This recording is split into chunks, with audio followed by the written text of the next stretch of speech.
प्रस्तुत वीडियो में हमने आपको गुरुकुल कांगड़ी विश्वविद्यालय के बारे में बताया है और अभी न्यू एडमिशन्स हो रहे हैं या नहीं और लास्ट डेट क्या है, साथ ही विश्वविद्यालय में एनएसएस तथा एनसीसी है या नहीं, यह सब बताया है। तो चलिए दोस्तों शुरू करते हैं। जय हिंद दोस्तों, कैसे हैं आप सब? आई होप आप सब अच्छे होंगे।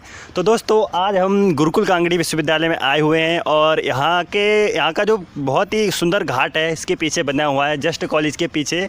और आज हम चर्चा करने वाले हैं कि जिस तरह से एडमिशन डेट जो थी 31 अगस्त लास्ट डेट थी एडमिशन की, लेकिन अभी भी कुछ बच्चे जानना चाह रहे हैं कि जो बच्चे मतलब छूट गए, एडमिशन नहीं ले पाए, वो जानना चाह रहे हैं कि एडमिशन हो रहा है या नहीं। तो आज हम इस बात पर चर्चा करेंगे। तो हमारे साथ सौरभ जी हैं। तो सौरभ जी, आपका बहुत बहुत स्वागत है। धन्यवाद अतुल जी।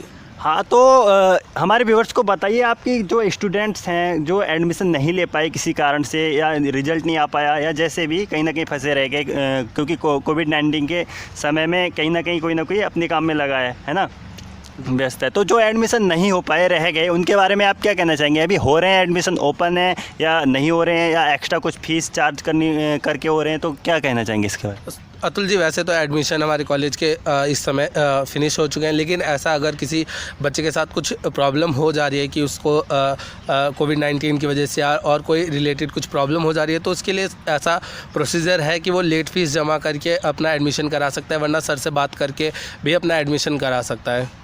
अच्छा, तो जैसे कि जो बच्चे रह गए हैं उनका, जैसे 11th का, अभी 12th की जिसकी मार्कशीट नहीं आई है, नहीं निकल पाई, उसके लिए क्या वो होगा? उसके लिए अतुल जी ये प्रोसीजर है कि जैसे किसी का 12th का नहीं आया तो वो अपनी 10th और 11th की लगाएगा इस समय अपनी मार्कशीट, और जब 12th की आ जाएगी तो 12th की बाद में लगा देगा। अच्छा, कुछ बच्चों ने मुझे ये भी कहा, मेरी पुरानी वीडियो है इसमें पड़ी हुई, उसमें कमेंट आया कि जो हमारे 12th के रिज़ल्ट आ चुके हैं उनमें हमारी मार्किंग अच्छी है, ठीक है, और लेकिन अभी भी क्या कर रहे हैं कि 11th के स्टैंडर्ड से ही हमें वो कलेक्ट कर रहे हैं, एडमिशन दे रहे हैं। तो उनके लिए क्या कोई वो है इन्फॉर्मेशन कुछ? उनके लिए है अतुल जी कि जैसे अगर वो नए वाले फॉर्म ले सकते हैं, उसमें इस समय 10th और 12th का दिखा रहा है, तो आप सिर्फ वहाँ पे 10th और 12th की भरेंगे, वहाँ पे 11th की नहीं करेंगे। तो कहीं ना कहीं अब हमारी वेबसाइट में, जो गुरुकुल की वेबसाइट है, आप वहाँ जा कर के पता कर सकते हैं कि अभी जो नया प्रोसेस है उसमें 12th का भी आप अपनी मेरिट लिस्ट के एडमिशन ले सकते हैं। तो और क्या क्या सब्जेक्ट मिल जाएंगे हमें? अतुल जी, अगर बीए में आप एडमिशन ले रहे हो तो बीए में जितने सब्जेक्ट्स हैं आप सभी ले सकते हैं। हिंदी है, इंग्लिश है, संस्कृत है, साइकोलॉजी है। अच्छा, साइकोलॉजी का क्या प्रोसेस है? अगर साइकोलॉजी में हमें एडमिशन लेना है बीए में, तो उसका क्या प्रोसेस रहेगा? उसमें अतुल जी, हमें बीए में जो हमारा मेन सब्जेक्ट है उसे सबसे पहले साइकोलॉजी चूज़ करना पड़ेगा, उसके बाद हमें वहाँ पर मिल जाएगा। अच्छा, साइकोलॉजी मिल जाएगा मतलब जी।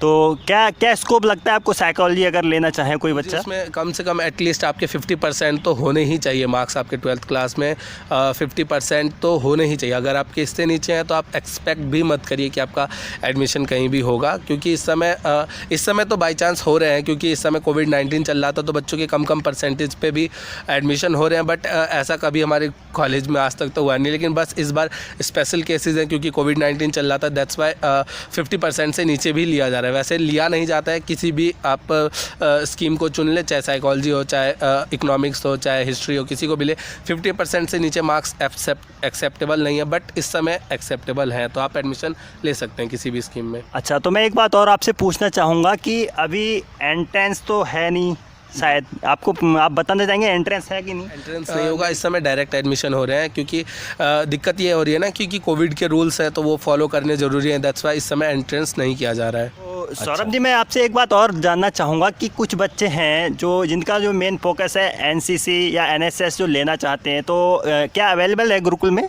बिल्कुल, एनसीसी और एनएसएस अवेलेबल है। जिन बच्चों ने गुरुकुल में एडमिशन ले लिया बीएससी या डी फार्मा बी फार्मा के फर्स्ट ईयर में, तो वो एनएसएस और एनसीसी ले सकते हैं इस समय। अच्छा, तो एनसीसी का क्या प्रोसेस है? एनसीसी का प्रोसेस अतुल जी ये है कि सबसे पहले हम बच्चों को नंबर्स देते हैं। हमारे जो सीनियर कैडेट्स हैं वो उनको टोकन नंबर देते हैं।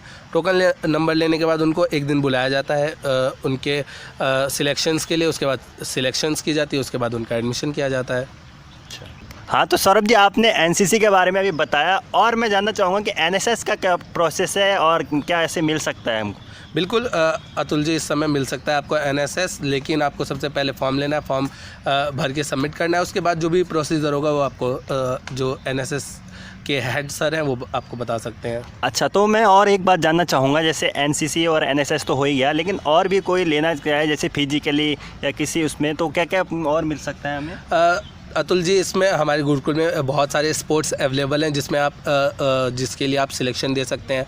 क्रिकेट है, फुटबॉल है, आपका वॉलीबॉल है, हॉकी है, जितने भी गेम्स होते हैं, आप कबड्डी है, क्योंकि यहाँ पे हमारी गुरुकुल की टीम्स बाहर भी जाती हैं खेलने के लिए, तो इसके लिए सभी टीम्स हैं। आप जब सिलेक्शंस होते हैं तो आप सिलेक्शंस दीजिए, उसके बाद आपका सिलेक्शन हो जाएगा गुरुकुल की टीम के लिए। हाँ, यानी कि मतलब सभी का अपना क्षेत्र है, आप जिसमें भी इंटरेस्टेड हैं आप उसको चूज़ कर सकते हैं यहाँ से। हाँ बिल्कुल, और यहाँ पे जितने भी आप गेम्स खेलते हैं, जो भी आप अपना सर्टिफिकेट लाइए, उसके बाद अपना सिलेक्शन। अच्छा, मैं एक बात और जानना चाहूँगा, जैसे कि योगा डिपार्टमेंट, क्या योगा ले सकते हैं हम गुरुकुल से? बिल्कुल बिल्कुल, योगा ले सकते हैं आप गुरुकुल से। अच्छा, उसका क्या प्रोसेस रहेगा योगा में? अगर हमें मेरिट के हिसाब से, क्या उसमें एंट्रेंस वगैरह कुछ अलग से करना है? जी अतुल जी, उसमें आपको फॉर्म भरने के बाद उसमें आपके 10th-12th के मार्क्स देखे जाते हैं, उसके हिसाब से मेरिट लगाए जाते हैं, उसके हिसाब से आपके एडमिशन होंगे योगा में। यदि आप भी गुरुकुल कांगड़ी विश्वविद्यालय में एडमिशन लेना चाहते हैं तो जल्द से जल्द अपना एडमिशन फॉर्म भर दें, ताकि विश्वविद्यालय में आपकी सीट कंफर्म हो जाए और आपको एडमिशन में कोई भी समस्या ना हो। तो दोस्तों, आई होप आपको वीडियो पसंद आई होगी। गुरुकुल कांगड़ी विश्वविद्यालय से संबंधित आपकी कोई भी क्वेरी हो तो आप हमें कमेंट कर सकते हैं। इसी तरह की और वीडियो देखने के लिए आप हमारे चैनल से जुड़ सकते हैं। Thanks for watching. जय हिंद।